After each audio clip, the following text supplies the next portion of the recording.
Arratsaldeon guztioi y bienvenidos, bienvenidas a esta mesa redonda que hemos denominado Testigos de Transformación, Experiencias Vitales de Cambio. Es una mesa redonda que, como ya saben ustedes, se enmarca dentro de las jornadas Transformación y Espiritualidad organizadas por la Facultad de Teología de la Universidad de Deusto. Estas jornadas comenzaron ayer y hoy estaríamos con esta mesa redonda, estaríamos finalizando las actividades vinculadas a ellas. Ayer comenzamos con un seminario que abordaba una revisión del concepto de transformación en la cultura actual con Javier Martínez Contreras. Después por la tarde tuvimos una mesa redonda en la que se plantearon los desafíos de la transformación necesaria en la Iglesia contemporánea. Y esta mañana hemos tenido de nuevo un seminario a cargo de José Mari Guibert sobre las claves de transformación desde la espiritualidad ignaciana.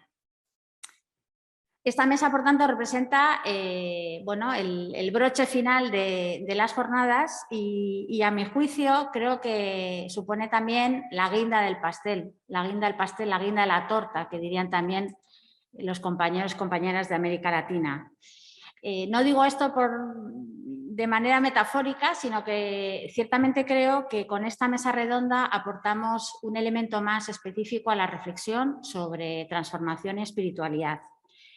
En primer lugar, es la guinda del pastel y además roja porque lo que nos convoca a estas jornadas es una experiencia vital de transformación y en este caso es la experiencia de Ignacio de Loyola. Como ya saben, estas jornadas se enmarcan dentro de los eventos que la compañía ha organizado en relación a los 500 al aniversario de los 500 años de la conversión de Ignacio de Loyola a raíz de una experiencia personal de dolor, ¿no? Como ya saben, la herida de Pamplona. Con lo cual, quien nos convoca aquí, lo que nos convoca aquí en estas jornadas es una experiencia vital de transformación.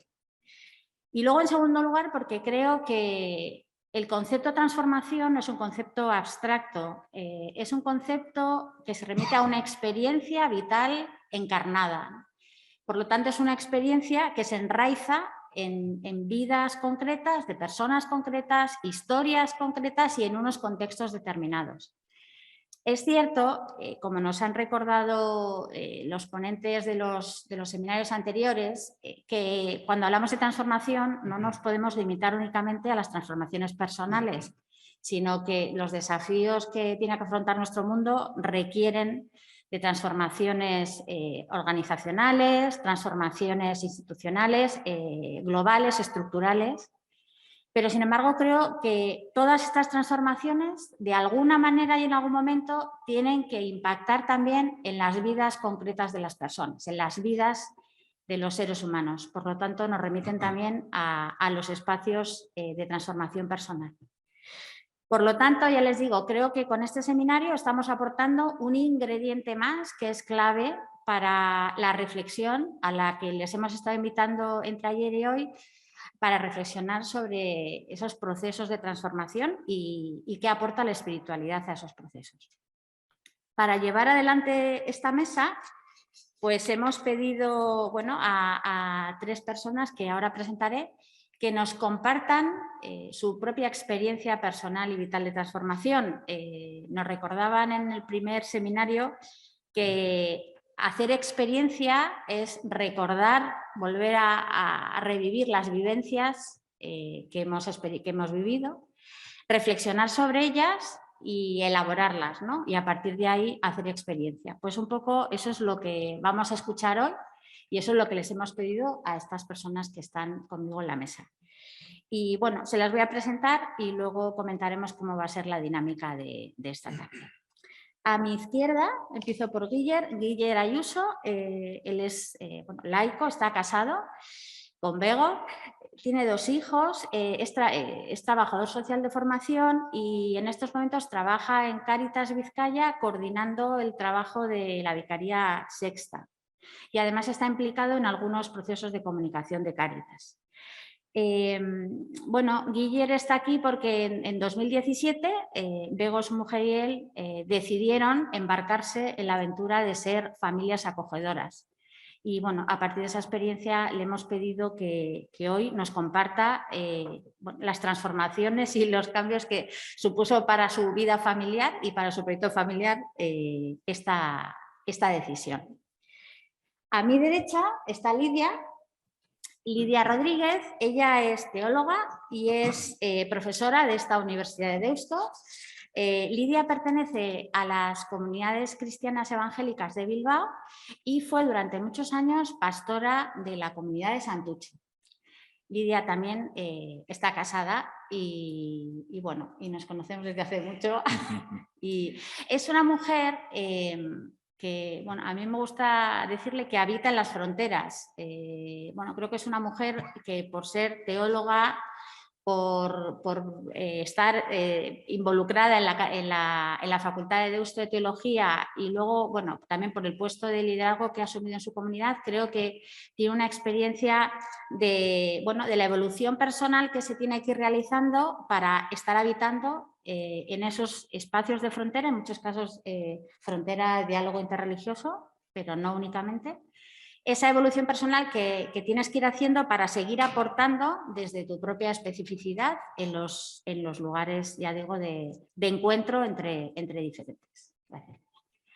Y luego a la derecha de Lidia está Abel. Abel Toraño, él es jesuita y bueno, desde hace 6 años es maestro de novicios, por lo tanto, él es un testigo de muchos procesos de transformación que vienen derivados sobre todo del proceso de transformación que se pone en marcha cuando una persona, en este caso un joven, decide pues decir que sí a esa vocación religiosa y en concreto a la vocación jesuita. Por lo tanto, Abel va a compartirnos su experiencia desde ahí, ¿no? Como alguien que acompaña esos procesos de transformación y al mismo tiempo cómo impactan también en él esos procesos. Abel es de Asturias y tiene una larga trayectoria, previa a ser maestro de novicios, tiene una larga trayectoria en lo que se refiere a la pastoral juvenil, pastoral universitaria. Gracias, Abel. Y luego no quiero dejar de mencionar a María Urizar, era una persona más que iba a participar en la mesa, pero en estos tiempos que corren, pues el COVID se ha hecho presente y hoy precisamente pues nos comunicaba que no iba a poder participar. Así que bueno, desde aquí, que nos estará escuchando, le mandamos un saludo. Bueno, la dinámica que vamos a seguir en la mesa hoy pretende ser una dinámica de escucha. En primer lugar, escucha a esas experiencias vitales que las personas que están aquí en la mesa de manera tan generosa y disponible se han prestado a compartir, porque creo que no solo es la disponibilidad de poder venir hoy, sino que además compartir la propia experiencia supone un ejercicio ya decíamos, de reflexión sobre lo que nos ha pasado, elaborarlo y luego compartirlo, ¿verdad? Hacerlo público. Así que desde ahí el agradecimiento por esa generosidad. Entonces, haremos eso. Primero escucharemos sus procesos de transformación, de lo que ellos pueden compartir según su experiencia. Y luego ya podemos abrir un espacio de diálogo con las preguntas y las reacciones que se les ocurran a ustedes y que quieran plantearles. Para hacer eso tienen que utilizar el icono que está en la parte inferior del Zoom que pone preguntas y respuestas. No utilicen el de chat, tienen que utilizar el que pone preguntas y respuestas. Y bueno, en la medida que vayan haciendo sus preguntas, pues yo iré un poco luego canalizando el diálogo. Desde el principio les animamos a que sea una tarde de escucha activa, comenzar con una actitud de escucha activa y luego de diálogo, ¿no? En base un poco a lo que ellos comparten, a ustedes les inquieta, les remueve o les interpela. Así que, sin más, yo creo que comenzamos ya. Como les decía, en esta primera ronda ellos van a compartirnos un poco cuál ha sido el proceso de transformación que han experimentado y sobre el que luego están abiertos al diálogo. Así que lo dicho, muchas gracias. Vamos a empezar por Guille y luego ya pasamos a Lidia y luego a Abel. Eskerrik asko. Arratsaldeon, buenas tardes. Yo lo primero agradecer poder tener la oportunidad de volver a pasar y a recordar, como decía María del Mar, lo que supuso para mí y para nuestra familia el poder habernos apuntado a ser familias acogedoras. Como decía Marimar, fue en el 2017, hace ya 5 años. El tiempo, la verdad es que pasa volando, ¿no? Y yo me acuerdo que por aquel entonces la campaña de hospitalidad estaba como, bueno, muy encima de las mesas, ¿no? En la comunidad nuestra, en CVX, pues se estaba planteando cómo poder colaborar en la campaña de hospitalidad que desde la Compañía de Jesús pues se estaba poniendo en marcha, ¿no? Y desde ahí, desde la comunidad de CVX, bueno, pues se nos planteó esa primera propuesta, ¿no? Oye, se necesita gente que pueda ser familia acogedora.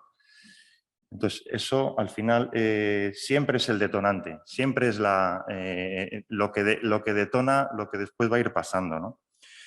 El detonante fueron tres momentos, en el que el primero es esa invitación que se hace desde la comunidad CVX y nos propone la necesidad y la invitación a ser familias acogedoras.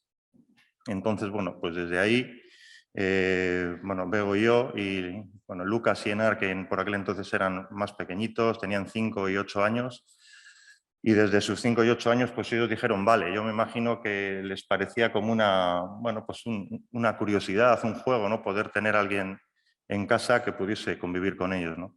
Y para nosotros, pues bueno, era una oportunidad y ponerte un poco disponible a las necesidades también que van surgiendo, ¿no? Entonces, esa llamada viene en un primer momento por ese mail que recibimos pues, de nuestra propia comunidad, ¿no? Desde la comunidad CVX.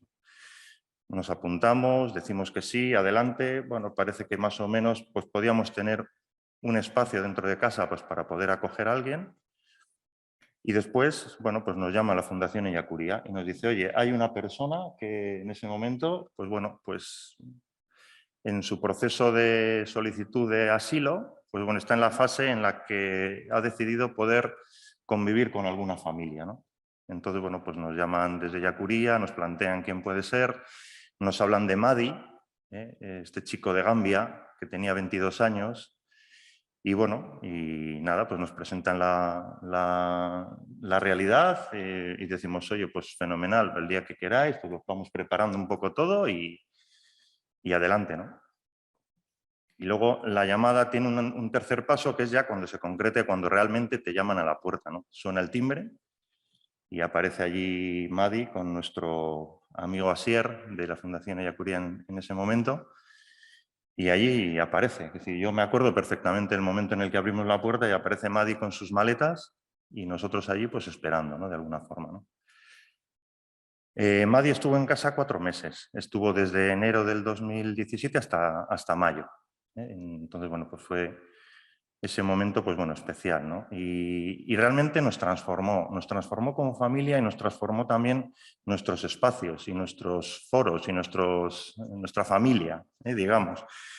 Yo anotaba por aquí, en primer lugar transforma nuestra casa, porque nuestra casa en ese momento pues tenía unas habitaciones que en ese momento pues él pasa a ocupar pues una de las habitaciones que era la sala de nuestra casa, nos transforma nuestros espacios. Nosotros encantados de la vida, ningún problema. Se transforma nuestro ritmo de vida. En aquel momento, Madi viene con nosotros a todos los sitios. No porque nosotros le digamos que tiene que venir, sino porque él también, desde la decisión que ha tomado de poder estar con una familia en este momento de su proceso, pues quiere pues poder estar con una familia, tener una vivencia familiar y conocer también otros espacios. Entonces te cambia tu ritmo porque llevar 4 miembros de la familia, pues ahora estamos también con Madi, ¿no? También se transforma nuestro vecindario. Es decir, Madi es una persona tremendamente abierta que, bueno, pues en el vecindario era una persona más conocido, venía a nuestras cenas, compartía espacios con los vecinos. Bueno, pues transformó también de alguna forma ese vecindario y ese entorno, ¿no? Ese entorno que yo ponía aquí también transforma todo lo que es nuestro entorno de relaciones, todo lo que tiene que ver con nuestras familias, con nuestros padres, con nuestras madres. Madi transformó porque, bueno, en un primer momento es cierto que en nuestras familias era como, pero ¿cómo vais a meter a un chico africano en casa? Y los niños, fíjate qué pequeños son, qué tal. Bueno, yo entiendo que son miedos normales, ¿no? Y iniciales, ¿no? Pero realmente Madi, su presencia en nuestra familia, pues transformó todo lo que era nuestra familia, nuestras amistades, nuestras relaciones incluso en la Icastola, con otros padres, donde Madi estaba presente, se hacía presente, los niños hablaban de él en la Icastola. Para nosotros ha sido una tremenda oportunidad de poder reflejar también en la familia y en nuestros hijos la posibilidad de, bueno, pues de concretar lo que es acoger a alguien en casa, lo que es la inmigración, lo que es alguien diferente, lo que son otras religiones. Entonces, bueno, pues para nosotros fue una oportunidad en ese sentido, ¿no? Transformó nuestra cocina, nuestras comidas, nuestro todo. Cambió la cultura, cambió la diversidad, cambió un poco todo ese espacio, ¿no? De alguna forma nos transformó de tal forma que a día de hoy Madi sigue compartiendo nuestros cumpleaños, nuestras vacaciones, nuestras navidades, nuestras meriendas. Y bueno, pues sigue siendo de alguna forma uno más de la familia. Eskerrik asko, Guillermo. Le doy la palabra a Lidia. Pues muchas gracias por invitarme a esta mesa redonda, en la que creo que vamos a ser muy diversos, como nuestra misma sociedad, y vamos a compartir experiencias diversas. Si yo tuviera que elegir el título de una película para introducir mi presentación, utilizaría la de una película que dirigió Fernando Colomo, que se hizo muy famosa por una canción que se pidió ex profeso del grupo Burning. ¿Qué hace una chica como tú en un sitio como este? Procesos de transformación. Pues mi proceso de transformación se mueve en unos parámetros y unas circunstancias bastante diferentes a las que Guillermo nos compartía hace un momento. Yo, de estar instalada en una confesión cristiana muy específica, pasé a vivir, si me permitís la expresión, a la intemperie. ¿Por qué? Bueno, yo no soy una conversa del catolicismo. Mi familia es una de esas pocas familias de minorías evangélicas en el Estado español. Pertenezco a una familia históricamente evangélica que vivió los rigores de la guerra civil y la represión que llegó después hacia, por ejemplo, los protestantes y evangélicos. Mi padre fue pastor hasta su muerte prematura de una pequeña comunidad en el barrio del Grau de Valencia, que es de donde yo nací. Así que para mí era algo muy natural entender que tras haber acabado mi periodo en la universidad, pues tenía la intención, no sé si sana o enferma, pero la intención de estudiar teología, y estuve unos años formándome junto con mi marido. Tranquila, feliz y ocupada en pastorear una pequeña comunidad evangélica en la ciudad de Bilbao. ¿Cuál fue el detonante de esa transformación? Pues el detonante de esta transformación fue mi paso precisamente por esta casa, por la Facultad de Teología de la Universidad de Deusto. Y es que por aquel entonces los estudios de teología no tenían ningún tipo de reconocimiento oficial. Así que el único modo de poder convalidar algo así como unos estudios de teología pasaban por estudiar en una facultad católica de teología y de ese modo poder encontrar una convalidación de estudios, porque por mucho que pueda sorprender a los presentes, los estudios de teología protestante se convalidaron hace 10 años. Es cuando ya por fin fueron oficiales para el Estado, para el Ministerio de Cultura. Lo que empezó siendo una decisión en principio bastante pragmática y por supuesto interesada en mejorar nuestra formación, porque aquí había excelentes biblistas de los que quisimos aprender y disfrutar de ellos, como digo, terminó siendo una vocación renovada y desinstalada. Y aquí quiero destacar la importancia que por aquel entonces tuvo el decano de la Facultad de Teología, José Javier Pardo Izal, que haciendo gala de una enorme inconsciencia por su parte, me invitó a dar clases de teología tras mi paso por haber estudiado aquí hasta la licenciatura. Así que mi proceso de transformación fue más bien nuestro proceso de transformación. Un proceso de transformación en el que yo asumí retos, pero evidentemente el decano de la Facultad de Teología también los asumió. Retos que nos situaban frente a los sectores más fundamentalistas, conservadores, incluso integristas de ambas orillas del cristianismo en este caso. Miradas que no necesariamente fueron inquisitoriales, pero no me cabe duda que más de una mirada inquisitiva nos miraba porque no sabía muy bien, por ejemplo, dónde situarme a mí o cómo clasificarme, y esto a la gente le pone nerviosa. Un proceso de transformación en el que estuvimos dispuestos a dar razones para bajar las defensas, encontrarnos y eliminar prejuicios tanto de dentro como de fuera. También yo los tenía, evidentemente, en ese momento. Creo que, sin ni siquiera haberlo hablado, los dos fuimos capaces, y mis compañeros, por supuesto, de la Facultad del Claustro también, de llevar sobre nuestros hombros la sombra de la sospecha. Y hay que reconocer que yo no lo puse fácil a la Facultad de Teología. Mujer, desempeñando un ministerio ordenado en mi confesión cristiana, protestante. Reconozco que no lo puse fácil. ¿Y cuáles fueron los cambios que yo viví? Pues, si me permite una pequeña excentricidad por mi parte, voy a utilizar una expresión que se utiliza mucho en antropología, que es la expresión de la liminalidad. ¿Y a qué me refiero con esto? Los antropólogos, cuando describen esos momentos de paso, de transición, esas extrañas zonas intermedias de claroscuros, de zonas borrosas, emplean el término liminalidad. Algo es liminal. Y si me permitís, si me permiten, yo lo traduciría de otro modo, como un cambio que yo sufrí, que supuso la posibilidad de estar abiertos a la complejidad y a la incertidumbre. Y yo diría más todavía, la necesidad de instalarnos en la complejidad y en la incertidumbre para estar abiertos a la transformación.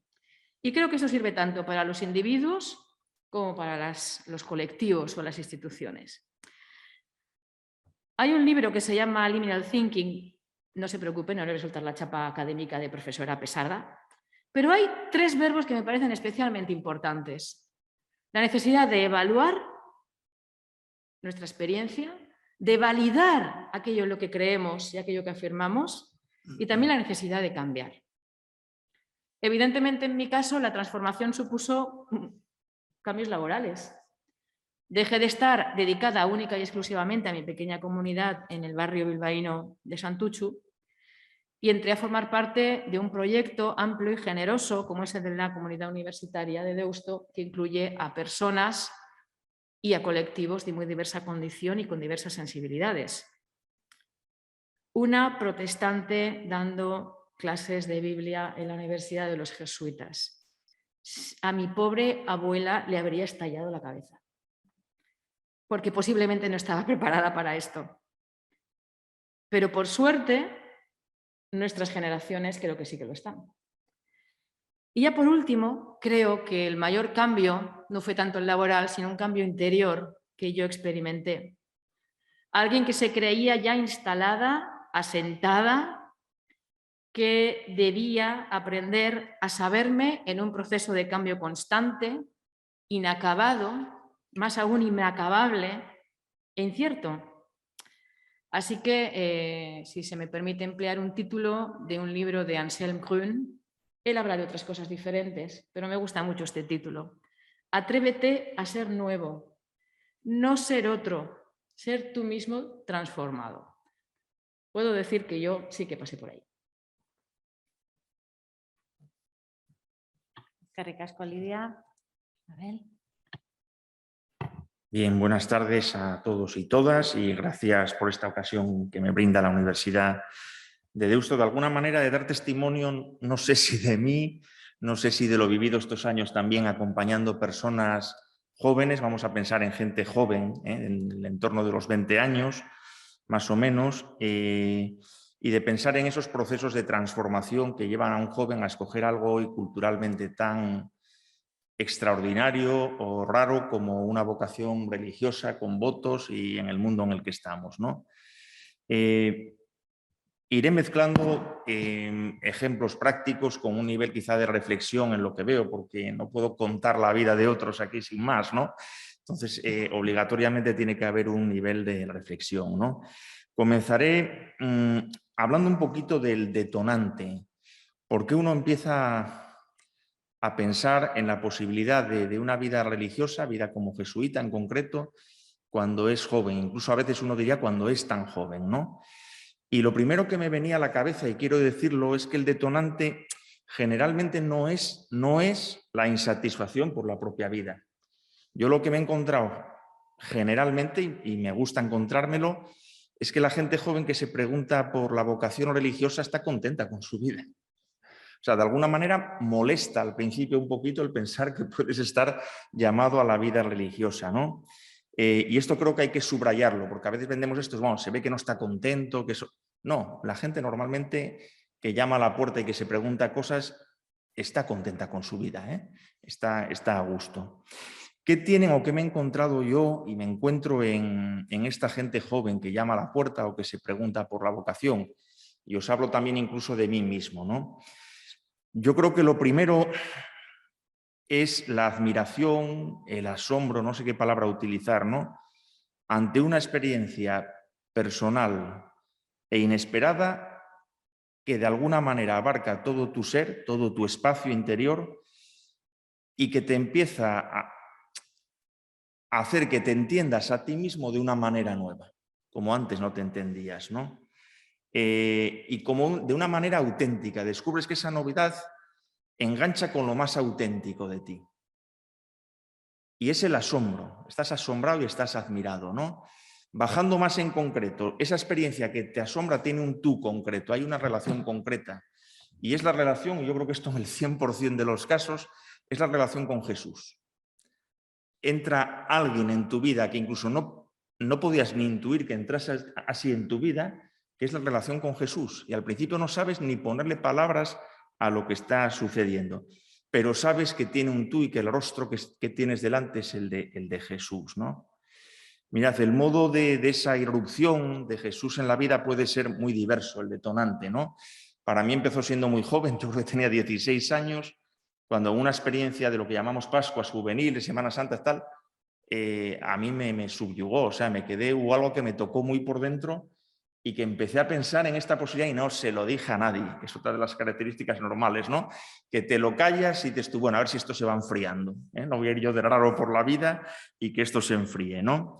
A otros son experiencias de cooperación internacional. Mucha gente empieza a ver un modo nuevo de vivir, unas posibilidades que antes ni se había imaginado. A veces es también la amistad honda con personas religiosas que te hacen intuir posibilidades nuevas y a veces todo junto. ¿No? Pero yo creo que la resultante es que vas notando en ese proceso que la transformación es como una inclinación de tu persona hacia un determinado lado que antes ni imaginabas que pudiera darse en tu vida. Empiezas como a inclinarte, como cuando uno va en el coche y quiere ver si las ruedas están bien equilibradas y tú no, se va hacia la derecha, pues te vas hacia algún lado. Te vas hacia algún lado y lo que te vas dando cuenta al cabo de los kilómetros es que te has ido yendo hacia algún lado. En el proceso hay mucha diversidad, entrando un poquito en lo del proceso, ¿no? Pero sí noto en todos los procesos de la gente joven y en el mío como tres cosas que quiero resaltar así muy sintéticamente. Lo primero es el asombro y la alegría. Hay algo que te alegra y además que inesperadamente te alegra y que te llena. Y yo creo que esta es una señal buenísima. Aquello que escoges tiene que alegrarte. No tiene que ser porque crees que es mejor, porque es ideal. Eso no dura nada. Tiene que alegrarte profundamente, ¿no? Entonces yo creo que esa mezcla de asombro y alegría, lo primero. Segundo, diría que la novedad, la frescura de la novedad. Encuentras como una renovación constante en tu vida. El lema del año ignaciano que Marimar hacía mención al presentar la mesa redonda es ese, ¿no? Ver nuevas todas las cosas en Cristo. Hay algo que empiezas a ver con otros ojos, a las personas, a las amistades, a los pobres, la iglesia, que a lo mejor estabas desafectado o crítico, lo que sea, pues puedes seguir crítico, pero hay otra parte que te completa la visión. O sea, hay novedad, hay algo que tú no podías esperar y te suena nuevo y con frescura. Y tercero, en el proceso yo creo que se da una experiencia de éxodo. Vas empezando a notar un éxodo. Con un subrayado que a mí me parece importante, que no es tanto el salir de o el dejar no sé qué cosas, como un ir hacia. El éxodo lo experimentas como yo tengo que ir hacia algún lado. Tengo que moverme. No es tanto la nostalgia de lo que dejo o el valor de lo que dejo. Es vivir de una promesa. Vivir de algo que sabes que tienes que ponerte en camino porque si no, te lo vas a perder.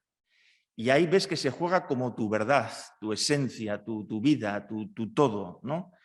Y entonces, ¿qué haces? Asumes riesgos, vas encontrando tus miedos. En la historia vocacional y en una vocación religiosa aparecen los miedos, ¿no? Vas ganando en confianza, te vas abriendo, bueno, todas estas cosas, ¿no? Y por último, en esta pregunta, ¿qué cambios se producen, no? Mirad, en cuanto a los cambios, sobre todo al inicio de la vida religiosa, bueno, el cambio es evidente cuando dejas tu casa, tus cosas y te vas al noviciado. Ya está, punto pelota. Si eso no es cambio, pues que venga Dios y lo vea. Pero si vamos un poquito a los cambios de la persona, la transformación personal, que es lo que nos convoca, es más difícil de ver. Es más difícil de ver, ¿no? Porque se va dando desde lo que uno siente dentro, pero tarda en mostrarse fuera. Tarda en mostrarse fuera, es gradual. Y no solo es gradual, sino que normalmente hay lucha. Hay pelea, porque hay miedos, porque la vida que uno abraza es demasiado distinta a lo que conoce, porque la vida, como os decía, que uno ha dejado, le gusta. Entonces, apostar por algo que creo que me va a gustar más es una pelea y hay que admitir esa lucha. Hay un tiempo de lucha también, ¿no? Mirad, es tan gradual que me venía el ejemplo de la ropa. A mí al menos me pasa constantemente. Cuando te dicen, oye, ese pantalón ya, ¿no crees tú que ya está demasiado cosido y recosido? Cómprate ropa nueva. Y te compras ropa nueva, que ves que es más bonita, esta me la regaló mi hermana, que es más lucida, que vas mejor, y dices, bueno, pues para sustituir la ropa vieja, que ya está gastada, que está apagada, que está recosida, pero si me dejan a mí solo, yo sigo poniendo la ropa vieja. ¿No os pasa? ¿Por qué sigues poniendo la ropa vieja? Porque estás cómodo con ella, porque te has adaptado, porque te ves, porque dices tú, qué bien se me ha adaptado al cuerpo, ¿no? O lo que sea. El caso es que estás adaptado y de alguna manera estás afectado por esa ropa vieja. Y aunque la otra reconoces que está muy bien, hasta que no empieza a estar un poquito usada no es tuya. O sea, necesita un tiempo y te peleas con la novedad. Lo viejo sigue ahí como queriendo seguir en el armario y pegándose a tu piel, ¿no? Dicho en otras palabras, yo cuando tenía 18 años, que es la edad legal para entrar en un noviciado, vi claro que quería ser jesuita. Y lo vi tan claro que me fui un año a Madrid, soy asturiano, a estudiar ingeniería. Era así de claro, dije, a ver si me pasa la fiebre, que esto tiene que pasar, a ver si pasa cuanto antes. Pero fue a más. Y yo creo que es la historia de tanta gente joven, de tantos novicios, que lo ven y yo voy recogiendo historias, gente que entra con 24, me dice, ¿cuándo empezaste a pensar esto? No, con 19 y les da como mala conciencia. Te dan ganas de decir, no, tranquilo que lo entiendo y me parece lo más normal, ¿no? De alguna manera tiene que ir abriéndose paso en la vida una pasión que tú no puedes apagar y que te lleva a cambiar. Señalo porque no hay tiempo a más. Cambia tu silencio y cambia tu oración. Cambian tus gustos. A mí de pequeño no me gustaban los callos, ¿no? Ahora me encantan, los echo de menos que no me los pongan de vez en cuando, ¿no? Cambian los gustos, ¿no? En cosas de fe, en cuanto a la iglesia, cooperación, misiones. Y también descubres que cosas que antes te llenaban muchísimo y te gustaban, te siguen gustando, pero no son tu horizonte de sentido.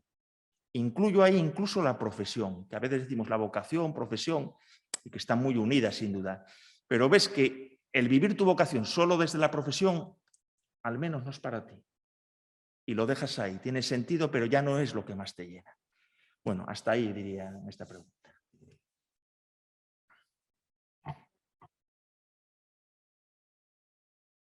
Ahí está. Bueno, aprovecho este momentito para recordarles que, bueno, ya pueden ir lanzando sus preguntas a través de ese apartado de preguntas y respuestas para poder ir enriqueciendo el diálogo con Guiller, con Lidia y con Abel. Mientras, van también reflexionando sobre lo que han ido escuchando, a mí sí me gustaría preguntarles, estas jornadas se han titulado, ¿verdad? Las hemos titulado Transformación y Espiritualidad. Me gustaría lanzaros la pregunta de cuál ha sido el rol de la espiritualidad en esos procesos de transformación, o si ha evolucionado también la espiritualidad al hilo de la transformación en otros espacios, ¿no? O sea, cómo ha sido ese diálogo de la espiritualidad en los procesos. No sé ahora quién quiere comenzar. Podemos... ¿Empieza Lidia? Vale. Yo entiendo espiritualidad como algo inherente al ser humano, que no necesariamente se configura como religión o como seguimiento o adhesión a una religión. Yo creo que lo que realmente es capaz de transformar al ser humano es ese sentido de trascendencia que nos caracteriza como especie, incluso diría yo, ¿no? Porque es ahí, en ese cultivo del sentido, de los objetivos en la vida, del ser capaz de ver más allá de mis propios intereses, de mis propias necesidades, donde todo ser humano encuentra la razón y el motor para tomar decisiones. Y las transformaciones solo surgen si tomamos decisiones. De lo contrario, se queda en buenos deseos o en buenas intenciones. Así que yo creo que más allá de nuestras experiencias concretas que compartamos aquí, es que no se me ocurre otro modo de que las personas cambien, aunque aquí hay toda una discusión filosófica entre cambio y transformación que escuchábamos ayer, en la que no voy a entrar. Pero como digo, es ese ámbito en el que tomamos conciencia de lo que somos, de lo que nos falta o de lo que nos sobra y de aquello a lo que deseamos llegar, donde se producen las transformaciones que van a ser perdurables, duraderas, profundas, que van a ser capaces de dar sentido a la propia experiencia. Entonces, para mí es imposible pensar en transformación sin pensar en esos espacios de reflexión enriquecidos, evidentemente, desde el diálogo. No se trata de hacerme yo aquí una película, ¿no? Y además, una segunda cuestión que me parece importante comentar, al menos es la experiencia que yo he tenido, es que la espiritualidad se forja y se configura al ritmo de las experiencias vividas a su vez, es decir, se retroalimentan. Así que toda espiritualidad está, si pretende serlo realmente, está necesariamente abierta al cambio. O sea, no podemos envasar al vacío lo que hoy creemos o aquello en lo que hoy confiamos y pretender que eso va a perdurar para siempre, porque lo que hará será al final echarse a perder, en mi opinión. Esa ha sido mi experiencia. Y en esa experiencia en la que la espiritualidad sí ha sido el motor de la transformación, yo he aprendido dos grandes lecciones de vida, ¿no? Una de ellas es que la comunión, la fraternidad, necesita ensanchar horizontes. Y cuanto más amplios sean, yo creo que más profunda será la experiencia y la espiritualidad. Una comunión, una fraternidad que atraviesa confesiones, denominaciones, aquí podemos poner todos los apellidos que queramos. Porque es que creo que uno de los grandes motores de transformación es precisamente el encuentro con ese que llamábamos otro. Y Guille, yo creo que tú aquí tienes muchas cosas interesantes que decirnos, ¿no? Esos encuentros con el que llamábamos otro que ha dejado de ser otro. Porque en esa persona descubrimos testimonios de fe, de compromiso, de entusiasmo, de esperanza, que pueden volverse recíprocos también. Y una segunda gran lección, y ya entro más en el ámbito de lo específicamente cristiano, si queréis, es que aquello que tantas veces se vive como un problema, como es la diversidad, yo, sin embargo, puedo decir que la vivo como un don. Y que algo que también puede resultar incómodo, como es la libertad de conciencia, me parece que es un valor inalienable que precisamente permite que nosotras, que nosotros nos encontremos al mismo tiempo siguiendo a ese Dios, a ese Jesús, el Galileo, pero desde nuestro propio camino y reconociendo que hay otros muchos caminos. Eso para mí han sido dos lecciones importantes que evidentemente beben de una espiritualidad que ha sido capaz de transformar, en este caso, mi experiencia personal.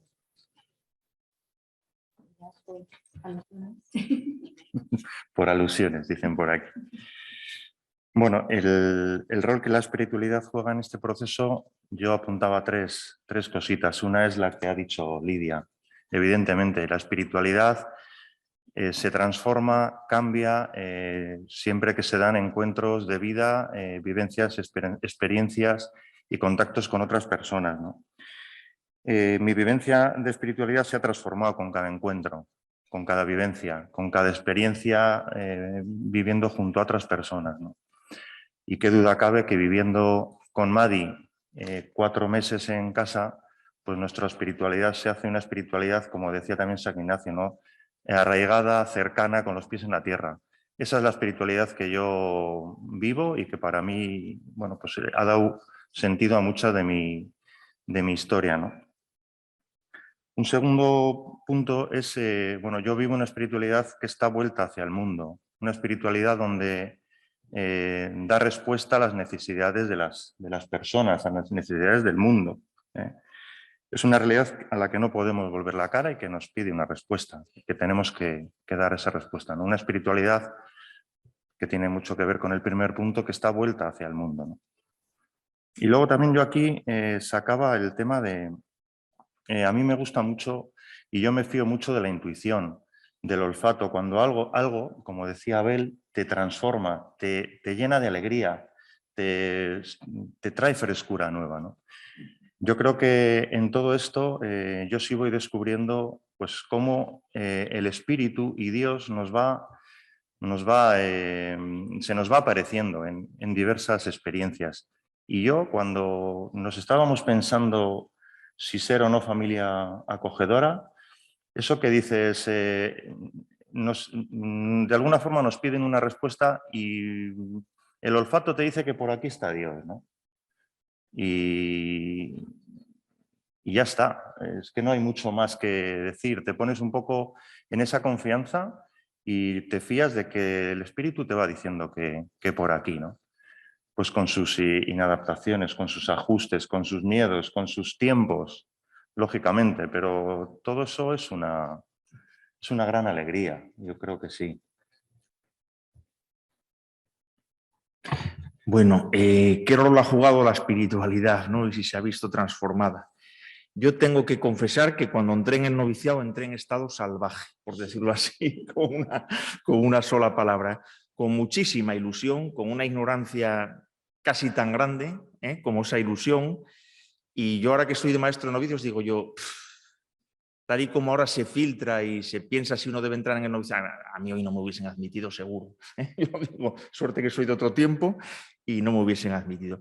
Yo la espiritualidad y en concreto la espiritualidad ignaciana, que es la que he vivido casi desde la cuna, ¿no? Porque por familia y demás, yo primero la vi en otros. Y si voy un poquito a lo jesuita, la vi en Ignacio de Loyola, con mucha claridad, y la vi en el padre Arrupe, bilbaíno, ¿no? También con muchísima nitidez, ¿no? Muchísima. Y fui viendo que me entusiasmaban sus vidas y no solo eso, que lo que les había pasado internamente y cómo lo procesaban era parecido a lo que me estaba pasando a mí, con una distancia enorme, ¿no? Pero me ayudaba a interpretar también lo que a mí me pasaba, ¿no? Por ejemplo, en Ignacio, la lucha afectiva esa inicial, que si piensa en la dama, que si piensa en Cristo, que si piensa... Y uno dice, ostras, pues esta mezcla de lucha de pensamientos la tengo yo igual, ¿no? Y a ver cómo la resuelvo. Arrupe diría todo, pero ese amor al mundo, a los pobres, a los sencillos, esa pasión por encontrarse con personas cara a cara, ¿no? Decía, si a mí esto me pasa, serán pequeñito, pero me pasa, ¿no? Y me ayuda a interpretarlo. De alguna manera, dicho así, yo más que la espiritualidad se transformase o me transformase, yo lo que fui notando y voy notando en estos años es que me ha hecho familiar. Se ha ido incorporando, Ignacio usa una imagen, ¿no?, del agua que cae en esponja o la gota de agua que cae en esponja, ¿no?, como mi hogar espiritual. Hay otros hogares, lo sé, y igual mejores que el mío, da igual, pero este es el mío, ¿eh? Este es mi hogar espiritual. O sea, nunca lo he vivido ni como superestructura, ni como super yo, o como un sombrero que tienes que ponerte porque está mejor así, ¿no? Sino que se me ha hecho como con natural. Y a la vez se ha ido personalizando, me ha ido dando como luces personales. Os pongo 2 ejemplitos, ¿no? Cuando tenía yo, ya esto es personal, 29, 31 años, digo 29, 31 no porque no me acuerde, de los 29 a los 31 al menos, bueno, yo viví una etapa difícil, estaba ya en teología, entré con 19 y era tiempo de parar y había posibilidad de tomar otros caminos, con claridad, de tomar otro camino al menos, con claridad. Y yo me acuerdo que tuve que hacerme mi regla de discernimiento desde la espiritualidad ignaciana, ¿no?, que suena muy ignaciano, que es, mira, Abel, No decidas tu vida por nada que te alegre menos que aquella alegría que te llevó a la compañía. Si es igual o más, si es igual puedes dudar. Si es más, ni lo dudes. Pero no te decidas por menos alegría. Y no es que yo estuviese muy alegre a tiempos, pero tenía memoria de lo alegre que estaba. Y dije, bueno, pues paciencia, y esto nos suena a reglas de discernimiento, a espiritualidad, confianza, acompañamiento, tiempo, asumir cierta cruz normal o dificultad normal en la vida. Bueno, a mí todo eso me vino muy bien, ¿no? Recuerdo con el paso de los tiempos, solucionado un poquito esto, cayó otra que me ayuda a interpretar la espiritualidad, ¿no? Acabo teología ya ordenado, pero el último año justo, estaba en el extranjero, enfermó mi padre. Mi madre murió siendo yo novicio, pero enfermó, tuvo un infarto tremendo, preparación para una operación. Yo acabando los estudios y después de 2 meses y medio, 3, yo volví a España, la acompañé en ese proceso, falleció. Y fue duro en ese momento, muy duro. Yo, por no alargar las cosas, acabé los estudios. Me fui en verano y en mes y pico, porque lo llevaba muy avanzado, acabé estudios. Y volví y lo primero que me dijeron, te apuntamos a hacer ejercicios espirituales. Y yo, pues muy bien, y para allá fue. Yo, todo fuerte. Y me acuerdo que llegamos a una meditación que es la del Rey Eternal y Rey Temporal, ¿no? Y en esa lo que proponen es, este es el plan de Jesús con la vida de los que le siguen, y lo que hay que hacer es ofrecerse, yo siempre lo había así, y desear ser pobre y pasar todo tipo de dificultades, de oprobios, tal, por Cristo. Dice, yo esto lo había hecho hasta entonces, oye, bastante bien, ¿eh? Y yo me acuerdo ese año haciendo ejercicios en el puerto de Santa María, paseando por la playa, que dije, yo eso no lo quiero. Yo lo que quiero ahora es que me dé el sol, bañarme, que haya luz, que se alargue el verano, que ya estaba acabando el verano. Esto es lo que quiero. Y entonces volví a leer el texto y caí en la cuenta de que antes de ofrecerse para sufrir y para todo esto y para ser pobre como Jesús, decían, oye, todo buen cristiano ofrecerá toda su vida al trabajo. Dije, ay, ya, yo en esto no había caído antes. Yo a esto sí me apunto, pero mira, más no. Entonces también la humildad de ofrecer cada uno lo que puede en cada momento. Y a mí esto en la espiritualidad también ignaciana me ha ido enseñando a no forzar la máquina, ni mía, yo ahora soy maestro de novicios, ni a nadie. Cada uno tiene que dar lo que en cada momento puede entregar y no hay que ir más allá, ¿no? Yo creo que la vocación es eso y la vida es eso, ¿no? Dar lo que puedes en cada momento. Es más, sentir que eres llevado que el hacer tus cosas. Y yo en alguna ocasión lo que me ha salvado, dicho así, es sentirme que soy llevado. Ahí lo dejaría. Gracias, Isabel. Ya se va animando el público, los oyentes, cosa que digo que nos alegra porque se trata de establecer un diálogo. Hay una pregunta que ya la habéis tocado porque tiene que ver con eso de cómo la relación con lo de que ensanchar es profundizar, o esa relación con él o con el otro, con lo diferente, ¿no? Entonces, os la voy a lanzar por si queréis profundizar de alguna manera, ¿no? Se formula así la pregunta. A veces nos da miedo abrirnos a lo diferente porque parece que traicionamos lo propio. En palabras de Abel sería que renunciamos a nuestro pantalón viejo porque nos pasamos al nuevo, ¿verdad? ¿En qué y cómo ha ayudado a potenciar y transformar lo propio la experiencia con la alteridad, ¿no? con lo diferente? Ya digo, si alguno queréis un poco profundizar, lo hemos sacado en la mesa, pero si queréis profundizar en el tema y si no, os lanzo otra.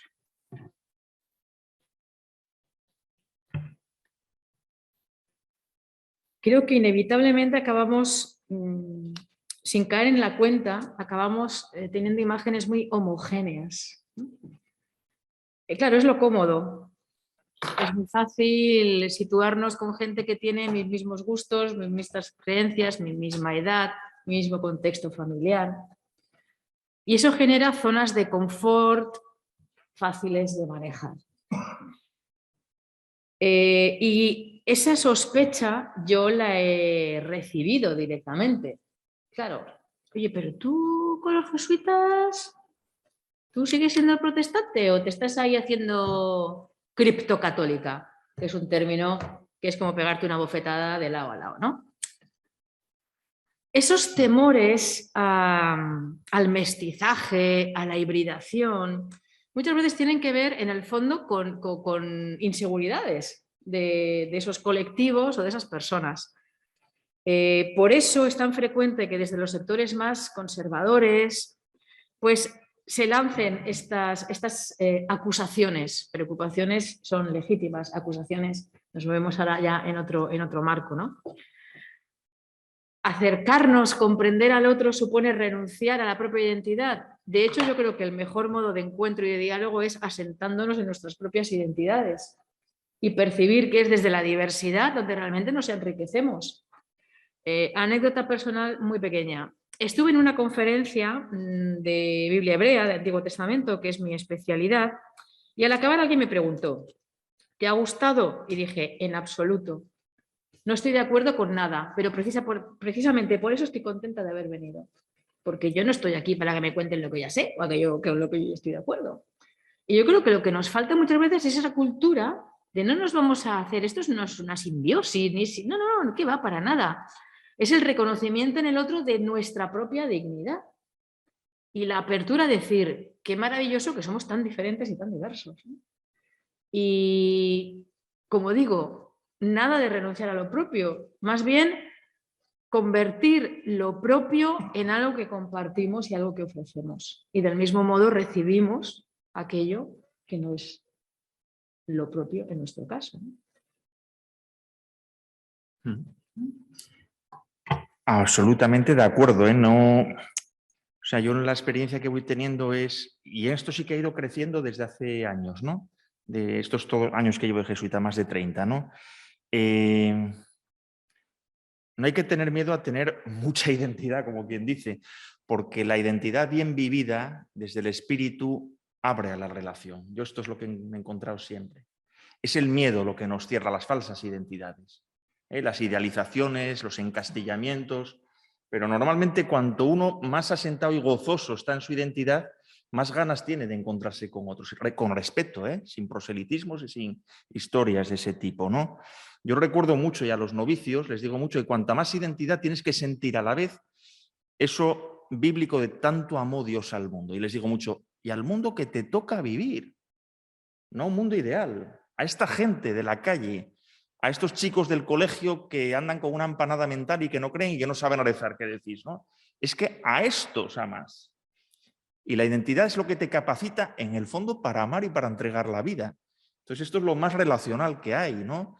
Yo creo que es el miedo lo que nos encastilla, no la identidad, ¿no? Estando en Cuba, que estuve como 2 periodos así en Cuba, yo recuerdo una tarde volviendo de una zona de aldeas muy pobre y de un testimonio de un hombre llorando porque le habían acabado con todo, bueno, pues por cuestiones internas de allá. Ya está. Y yo me acuerdo de volver a casa, muy lento, un camino muy largo por el campo, y de sentir muy fuertemente, esta podía ser mi tierra y esta podría ser mi gente. Y lo digo aún hoy, ya han pasado ya más de 15 años. Te abre y hace que lo que no era tu tierra sea tu tierra y lo que no era tu gente sea tu gente. Bueno, pues seguir con esa apertura, ¿no? Diría. Sí, mi experiencia también va por este lado. Yo me acuerdo que decían, joder, y no echáis de menos la intimidad, ¿no? Bueno, al final yo entiendo que va un poco por el miedo. Al final cuando dices, no, es que necesito mi intimidad, al final yo creo que lo que estamos diciendo es que tengo miedo a que la otra persona, pues pueda invadir pues ese espacio, ¿no? Yo, por poner un ejemplo, Madi es del Real Madrid. Sabéis lo que puede ser vivir en una casa en Bilbao con alguien del Real Madrid. Madi es musulmán, bueno, también otra religión, ¿no? Madi cocina otras cosas, cocina muy bien además, y hemos disfrutado muchísimo de todo lo que Madi nos ha dado, ¿no? Y yo creo que al final es cómo poder agradecer lo que las otras personas también te pueden dar y tú pues poder dar todo lo que puedas para que se dé esa diversidad y esa convivencia. Yo, vamos, lo hemos vivido, mis hijos han rezado con Madi en uno de los rezos del musulmán, con toda tranquilidad, aprendiendo, estando ahí, respetando, yo creo que acompañando, ¿no? con toda naturalidad. Madi ha ido a San Mamés, ha disfrutado, es decir, que al final es cómo poder disfrutar y cómo poder quitar esos miedos de que las demás personas o la otra persona te pueda hacer que tu esencia vaya cambiando. En realidad lo que la otra persona hace es que tú vas creciendo como persona y te vas haciendo pues un poquito más cercano a esa idea que Dios tiene de ti, ¿no? Gracias. Yo ahora voy a lanzar una pregunta más hacia Abel o Lidia, si se anima a responder. Ahora veréis por qué, porque creo que Guiller ya nos ha hablado de eso, ¿no? La pregunta es, ¿estar en contacto con las personas más vulnerables de la sociedad es un lugar privilegiado para una vida espiritual más honda? Y yo añadiría, o para catalizar procesos de transformación. O sea, el contacto con las personas más vulnerables, bueno, tiene alguna característica, digamos, especial. Y digo que yo creo que Guiller ya nos ha respondido. Gracias. Bueno, yo contestaría simplemente sí, y me parece evidente, ¿no? Yo creo que estamos hablando de espiritualidad y cómo transforma. El espíritu siempre nos mueve hacia afuera. Y yo creo que el espíritu siempre nos mueve hacia donde el espíritu quiere sobre todo reposar, que es donde hay gente más necesitada de vida. Si ese espíritu de vida está donde hay más necesidad de vida. Y esta es una experiencia transformadora enorme, porque normalmente las vocaciones o la gente que llama a la puerta de la vocación viene de contextos muy cuidados, o venimos de contextos muy cuidados, ¿no?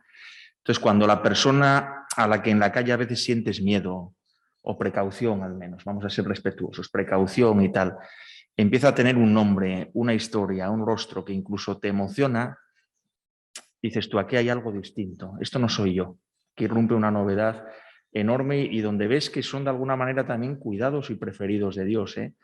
Yo de las experiencias que veo también en los novicios que más les cambian la vida en el noviciado son las experiencias con la gente más pobre. Cuando estaba el noviciado en San Sebastián, en Loyolachea, con los presos, en la pandemia vivieron 3 chicos musulmanes 4 meses con nosotros, les acogimos porque nos dijo Martín Iriberri, si no van a estar en la calle, pues que vengan para casa, ya hacemos lo que sea. Hubo mucha colaboración y yo vi cómo esto estaba transformando la vida de los novicios. Te saca hacia otro lugar y te da una visión enorme, enorme, enorme de la vida, ¿no? La dignidad de aquellos que parecen indignos, ¿no? Y que después gozas y te ríes y ves que tienen su manera de vivir las cosas. Yo no soy biblista, pero yendo a bocatas en Madrid por la noche a repartir bocadillos a esa gente que crees que no existe porque durante el día yo no los veía nunca, pero cuando sales de noche ves que hay mucha gente durmiendo en portales, en parques y tal. Entonces íbamos y hablábamos con él. Recuerdo uno, Pedro, un hombre que había estado mucho en la cárcel, alcohólico, perdido. Y vosotros yo creo que sois de iglesia. Bueno, sí, venía de... Entonces unos chicos, unas chicas como de 20, 22 años. Bueno, ya que sois de iglesia, decidme, ¿conocéis el Salmo 23, un hombre de la calle? Y una chica, Lucía, dice, bueno, sí, el Señor es mi pastor, nada me falta, y orgullosísimo, ¿no? Que era el que llevaba... Y se pone, sigue. Bueno, uy, casi se lo sabía entero. Y me dice, bueno, bien, ¿dónde está el meollo del Salmo? Como un profesor de teología examinándote, ¿eh? Y dijeron, bueno, pues que hay que confiar en el Señor. Y el hombre, que no, que yo lo entendí ese momento. Y dice, bueno, pero que confiesta, que no. Dice, y mi copa rebosa. Claro, conocías la vida de este hombre y de todo. A mí Dios me entiende porque mi copa rebosa. Esa pequeña alegría que podía tener y que nunca tenía, decir que el Señor le llena continuamente la copa, bueno, pues como anécdota, ¿de acuerdo? Depende. Yo conozco personas que han tenido experiencias, vamos a llamar solidarias, y han vuelto pensando como pensaban, en clave caritativista, reforzando estereotipos, manteniendo sus prejuicios. Por lo tanto, yo creo que la clave está en qué vemos en esos vulnerables. No estoy hablando únicamente de pobres sociológicos, ¿eh? Hay muchas formas de vulnerabilidad que podemos hoy introducir ahí. Si cuando les miramos ¿Los descubrimos como el rostro privilegiado de Dios? Por supuesto. Si cuando nos encontramos descubrimos nuestra propia vulnerabilidad, nuestro mismo anhelo de plenitud, nuestra misma dignidad y lucha por la dignidad, nuestra misma búsqueda de la justicia, aquello que desearíamos, por supuesto que es un espacio privilegiado de toma de conciencia, de apertura, de transformación profunda. Pero ya digo, depende, porque no todos los procesos de trabajo, lamentablemente, o de encuentro con esos sectores vulnerables producen transformaciones, digo, positivas en las personas, ¿no? Por lo tanto, la gran cuestión es, ¿qué ves cuando les miras?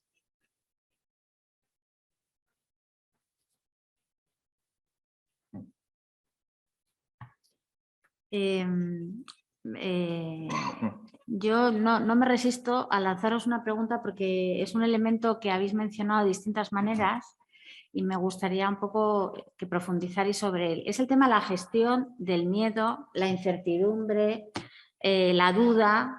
O sea, son elementos que, digamos, tienen un nivel de gradualidad, ¿verdad?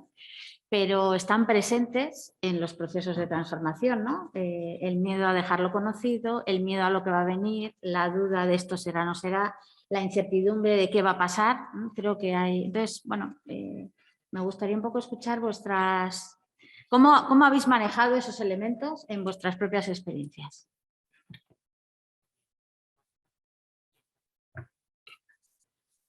En un inicio, como os comentaba anteriormente, en nuestra familia había muchos miedos y muchas reticencias, ¿no?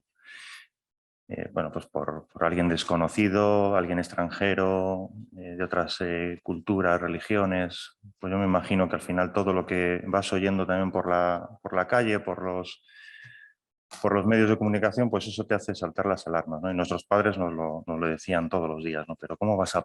Pero ya lo habéis pensado bien y tal, ¿no? Yo lo que sí he experimentado es que todo tiene que llevar su tiempo. Tiene que ser una cocción lenta. Hay que ser pacientes. Hay que dejar que el proceso avance. Hay que dejar que las cosas se vayan situando. Madi, cuando llevaba una semana en casa, se quería ir.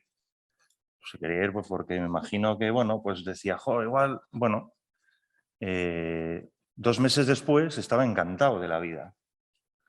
2 meses después nuestros padres estaban que se iban con Madi a comer fuera, ¿no? Y que se vayan con Madi a comer fuera quiere decir que su pensamiento y lo que experimentan de personas extranjeras es diferente. Anda, mira, pues Madi, claro. Entonces yo creo que los miedos y toda esa incertidumbre hay que dejarle que el tiempo repose, que la experiencia repose, que avance, que se ajuste, que nos encontremos. De alguna forma tener esa paciencia para cocer a fuego lento todo ese vínculo, ¿no? Es cierto que en este caso nosotros teníamos de alguna forma por detrás el apoyo de la Fundación Ellacuría, que también te apoyaba, ¿no? Si hay problemas, si tenemos algún tipo de... Bueno, pues siempre podemos tener a alguien que te apoye, que eso fue una gran suerte también, ¿no? En nuestro caso no fue necesario. Lo que hizo todo eso fue el tiempo. Unas lentejas en una olla rápida no salen igual que unas lentejas en una cazuela de barro 4 horas, ¿no? Ahí y dices, ostras, qué importante el tiempo, ¿no? Pues yo diría eso, los miedos y la incertidumbre, pues cuestión de cocción lenta.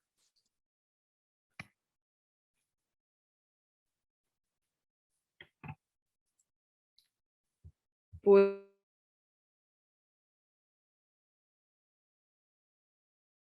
diferentes ritmos, diferentes procesos, y el miedo, la incertidumbre y las dudas forman parte de ese proceso.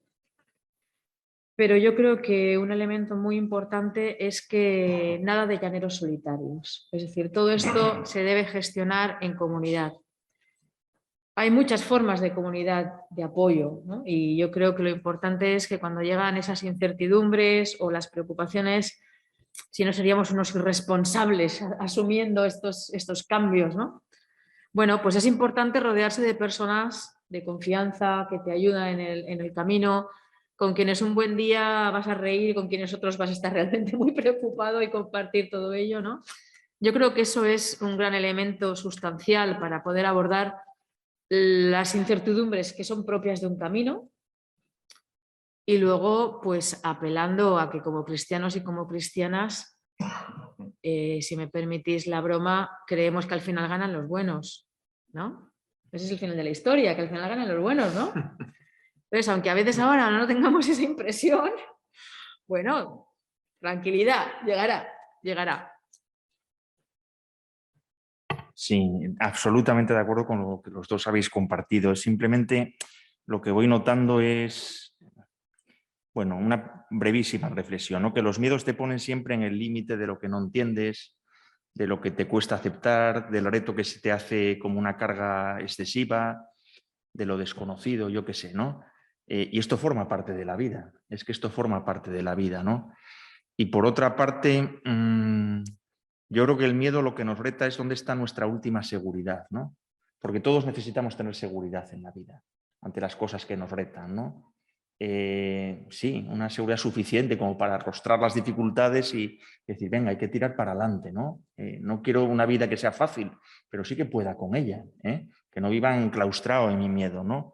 Entonces yo creo que ahí hay una dimensión también desde la espiritualidad mística de cómo afrontar los miedos, ¿no? O sea, que en el fondo sentir que la seguridad la tienes en el Señor, que vence, aunque pase por la cruz, pero que vence, hay que pasar por la cruz para vencer, y que sientes que estás afianzado, seguro, y que la comunidad de fe es esa gran estructura de apoyo que te ayuda también a ir venciendo tus medios y que te acompañe y te acoge tal y como eres.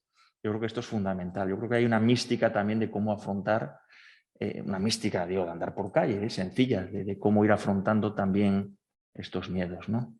Gracias.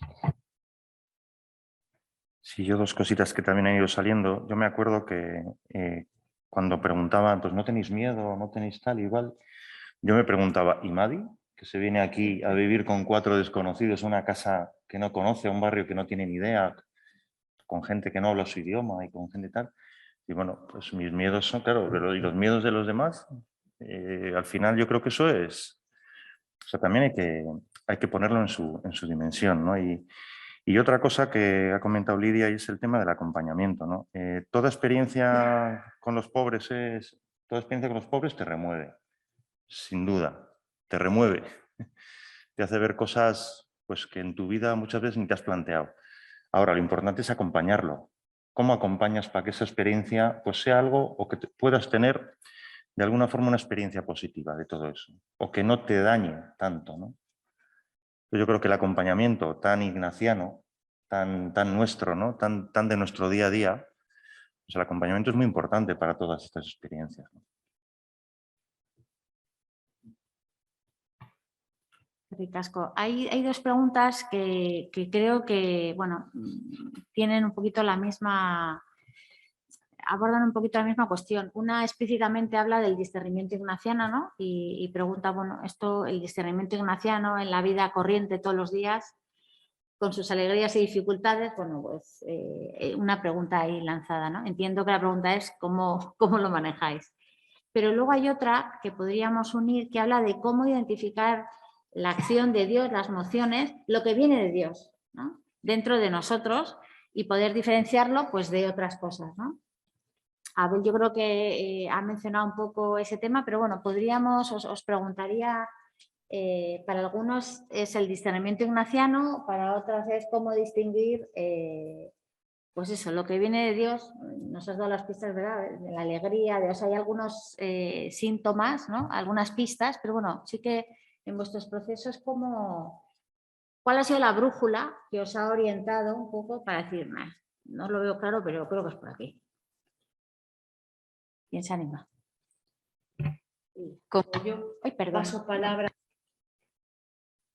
Como yo paso palabra con lo del discernimiento ignaciano, me permitís que empiece yo y luego os doy paso. Por eso lo he hecho más a ver.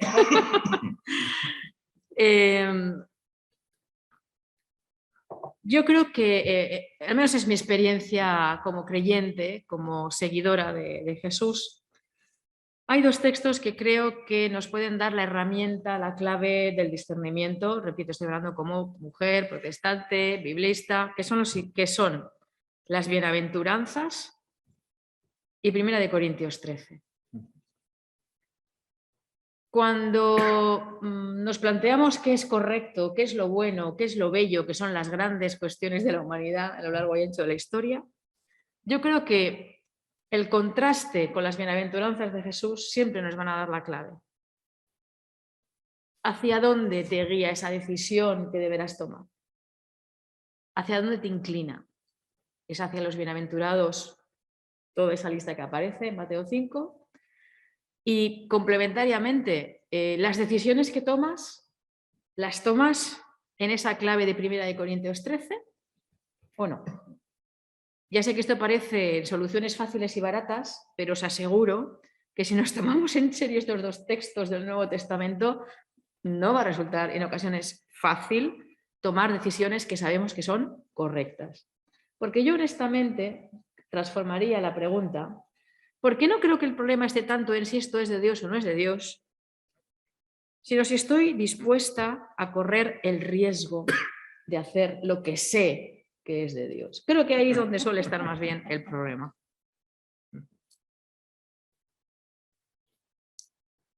Bueno, voy a no responder a la pregunta así directamente, que es lo que se hace en estos casos, ¿no? O sea, ¿cómo aprender el lenguaje de Dios? Pues mirad, yo lo que digo en muchas ocasiones cuando me toca dar alguna cosa de curso de discernimiento y tal, el que venga creyendo que va a ir aquí con un conjunto de técnicas a aplicar, está perdido. O sea, el discernimiento no es una técnica, no es una sabiduría humana, no es un conjunto de saberes que vas acumulando y que los pones en práctica, como la receta de cocina. Tú no sabes cocinar, pero tú sigues lo que dice ahí. Si pone 220 grados, no pongas 180 y al final sale, más o menos sale, ¿no? No es así. Mirad, yo creo que hay unos previos que es donde nos jugamos todo. Y señalo dos, incluso por orden de prioridad. Lo primero es permitirte vivir con interioridad, no con exterioridad. Ay, ¿qué voy a hacer tal de ahí? Como uno va agitado, no para, pero dame un conjunto de normas que me ayuden a vivir. Bueno, mira, no funciona así. Para, detente. Interioridad, incluso, ¿por qué no decirlo? Oración. O de otra manera más simple, año ignaciano. ¿Cómo empieza la historia para Ignacio? No comienza con la herida, era un herido más. Comienza cuando Loyola se para a pensar. Se da un tiempo para la interioridad. Y ve en el pararse a pensar que quizá Dios está hablando en la vida y en el silencio y al corazón y abriendo un futuro que ese hombre malherido creía que estaba ya absolutamente clausurado. Entonces yo creo que la ocasión de interioridad, vivimos en un mundo con mucha exterioridad y yo creo que con mucha ansia de interioridad, ¿no? Entonces eso llámalo silencio, llámalo oración, pero cuando uno va conectando con esa interioridad fácilmente va notando ánimo, impulso, rescate, sanación, perdón, yo qué sé. Y una cosa que yo voy notando en este camino de la interioridad, fijaos, que más que empezar a confiar en Dios, yo lo he notado, en quien confías al final es en ti mismo. Yo, en mi itinerario personal, la confianza en Dios, debo ser muy ingenuo, pero no me ha faltado. Pero la confianza en mí mismo a veces sí. Y cuando voy conectado a esa interioridad en la que noto que Dios habla, se expresa tal, uno se siente capaz de todo. Capaz de todo. Y yo creo que no ingenuamente. Se siente como arrojado hacia adelante. Bueno, por dar un par de claves, pero que son previas a esto que llamamos discernimiento, ¿no? Bueno, yo lo que iba a decir es un poco lo que Abel también ha dicho. Yo creo que para mí en la clave es ser personas de discernimiento, ser personas orantes. Yo lo descubro muchas veces. Cuando tengo, bueno, esa vivencia y esa oración pues más ordenada, de alguna forma pues va apareciendo un poco las llamadas y lo que Dios quiere decir. Pero claro, tengo el valor de decirle a Dios que adelante con esto que me estás proponiendo, pues bueno, ahí está un poco también el quid de la cuestión. Y yo a nivel corporal, cuando tú dices, ostras, esto es diferente o algo, ¿no? ¿Cómo lo notas, no? ¿Cómo sabes que a nivel corporal ese discernimiento, pues bueno, pues, tiene que ver con algo que Dios te pide, ¿no? yo lo noto porque se me hincha el pecho, o sea, se me hincha y empiezo ya a pensar en, ostras, esa alegría, empiezas a poner cosas ya y eso, yo me noto hinchado, me noto como, ostras, esto tiene que venir de Dios y hay que responder, ¿no? Bueno, sin más. Hay unas cuantas preguntas más y no tenemos tiempo para responder a todas y lanzárnoslas. Bueno, a mí sí me gustaría, a modo como un poco de síntesis, que nos compartierais de manera sencilla un sentimiento que os brota a la hora de mirar hacia atrás vuestro proceso de transformación, ¿no?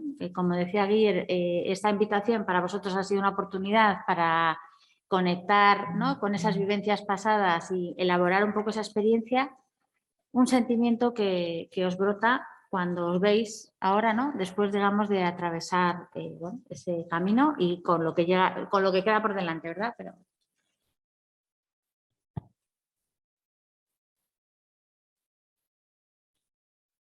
Venga, voy yo.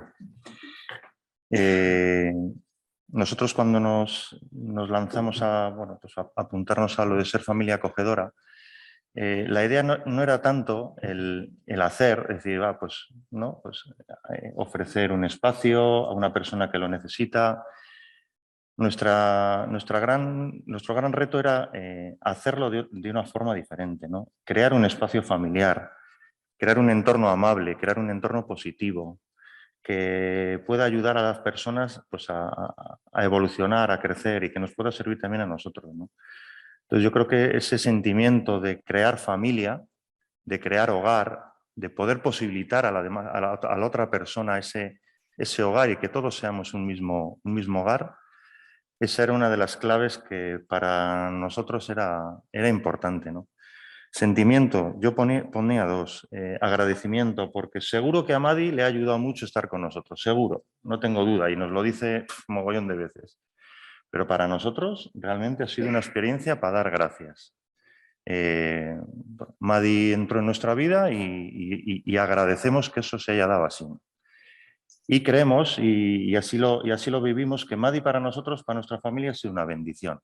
Entonces, bueno, su presencia en nuestra vida pues fue eso. Dios nos bendijo con la presencia de Madi en nuestra familia y en nuestro entorno. Bueno, muy breve. Yo siento mucho agradecimiento y lo pongo en dos cositas muy breves. Uno, un agradecimiento enorme e inesperado. Yo en estos años de jesuita creo que he tenido 15 destinos a diferentes comunidades. Supongo que no tardaré en tener el 16, cuando Dios quiera, ¿no? O el provincial de Cira, que eso nunca falla. Y después, mucho agradecimiento porque ha sido un camino que, a pesar de muchos lugares y muchos destinos, se ha ido sembrando de amistades únicas. Yo no tengo amistad exclusiva de una pareja que me acompañe hasta el punto de que sintiese que algo sagrado se rompe si dejo esa pareja. Que me parece que es el núcleo de la pareja, ¿no? Pero son únicas. Son únicas. A mí me ha tocado este camino y me gusta este camino. Gracias. Lamento mi absoluta falta de originalidad, porque después de haber aprendido a estar atenta a todo lo que sucede a mi alrededor, atenta a esa sorpresa que te aguarda en cualquier rincón, después de haber aprendido a saber lo que es estar disponible desde la gratuidad, y después de haber aprendido y experimentado lo que es asumir riesgos sin saber muy bien dónde acabará el camino, pues me siento muy agradecida, porque hoy soy mejor de lo que era.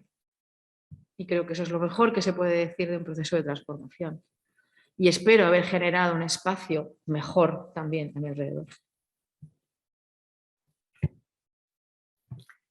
Bueno, pues con esta clave esta perla que nos regala Lidia ahora al terminar, ¿verdad? Cómo calibrar la calidad de los procesos de transformación, pues viendo si somos mejores personas y si hacemos mejor a nuestro entorno también, ¿no? ahí lo dejamos. Bueno, muchas gracias a los tres por este rato y por, ya digo, y por el trabajo previo que se ha supuesto también elaborar las reflexiones y la generosidad por compartirlas. Y ahora, antes de terminar, como ya les decía al inicio, con esta mesa redonda finalizamos las jornadas de la Facultad de Teología de Deusto y entonces le vamos a dar la palabra al decano, Francisco José Ruiz Pérez, para que las cierre, las clausure.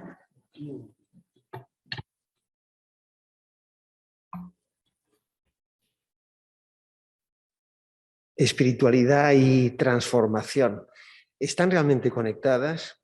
¿O por el contrario, cada una de ellas mira en una dirección distinta, justo cuando el momento cultural y eclesial está experimentando una sucesión de cambios que necesitan ser especialmente ponderados? Se está reproduciendo de nuevo un hiato desgraciado, el cual termina produciendo espiritualidades desencarnadas y praxis desalmadas. Las jornadas han intentado realizar 4 estaciones sucesivas para ir dejando por el camino, a la vera de la reflexión teológica, cuestiones que merecerá la pena retomar en su momento. En primer lugar, hubo que mirar a la cultura contemporánea en ese denominador común a las sociedades occidentales, una aceleración vertiginosa de cambios. Esa aceleración es ambivalente, genera patologías que redundan en víctimas, pero da pie a aprendizajes nuevos que muestran caminos practicables para acertar con transformaciones verdaderamente humanizadoras. En segundo lugar, fue también preciso plantear lo que palpita hoy en la Iglesia de necesidad de transformarse ella misma, de ponerle nombre a esa necesidad y de esbozar mínimamente lo que pueden ser vías para alcanzar esa transformación. No se trata de mimetizar aquellos cambios culturales que aún han de ser probados, pero sí es factible reconocer aquellos otros cambios en los que existen ya luces esclarecedoras. En tercer lugar, se hizo una visita a la espiritualidad específicamente ignaciana y a su núcleo, una experiencia de conversión que San Ignacio asimila como un patrón de transformación continua que cruza por lo individual y por lo organizacional hasta llegar a lo universal. Y en cuarto lugar, hemos dado protagonismo a experiencias de transformación que dibujaran un mosaico vivo de mudanzas vitales que ejemplifican la alianza entre transformación y espiritualidad. Se pueden anotar algunas luces ya como primer balance de estas jornadas.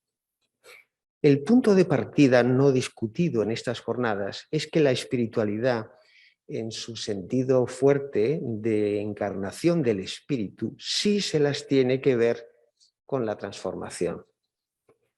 Y que la transformación, en su sentido fuerte de mudanza y mutación, sí se las tiene que ver con la espiritualidad.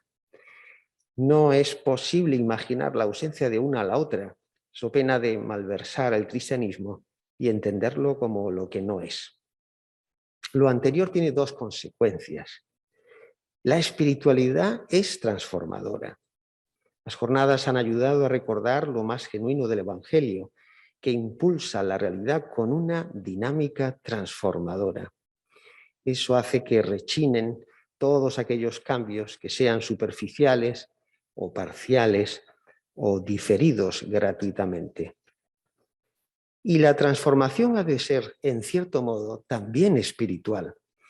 La espiritualidad habla de transformaciones hondas, integrales, de recorrido largo.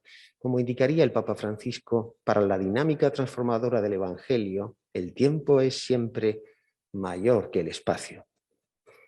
A efectos de Iglesia parece que es preciso reconocer lo siguiente desde lo anterior. Por un lado, las jornadas han echado luz sobre la premura de que la Iglesia haga memoria de que semper reformanda es, siempre tiene que ser reformada. También en este momento, o precisamente por este momento, son muchos los temas que se suman sobre el escenario posible de transformación. no debería espiritualizar su propia transformación, sino dotarla de esa dimensión encarnatoria que tiene que afectar a todo lo que es la Iglesia actualmente en este contexto concreto que le está tocando vivir. Y en segundo lugar, en absoluto la Iglesia parte de cero para reimaginar la transformación. Le puede ayudar ese mundo que, habitado del Dios que siempre está presente a él, expone sus propios procesos transformativos. Le puede ayudar también la historia de sus hijos y de sus hijas, de las comunidades que se suceden en el tiempo, de los proyectos que la Iglesia ha realizado en sus 2000 años de singladura. La espiritualidad ignaciana y, entre otros, su foco sobre el discernimiento personal y comunitario son parte de ese patrimonio de inspiración para la transformación. Las jornadas han acabado quizás con lo más importante, la constatación de que la transformación narra historias personales y colectivas. Dicen que Galileo Galilei, en su confrontación con una visión estática de la realidad, no pudo reprimir afirmar aquello de pur se mueve. La mejor noticia es que después de todo, la transformación se está produciendo, porque el espíritu no deja de transformar. Así que damos finalizadas las jornadas de teología de este año 2022. Eskerrik asko.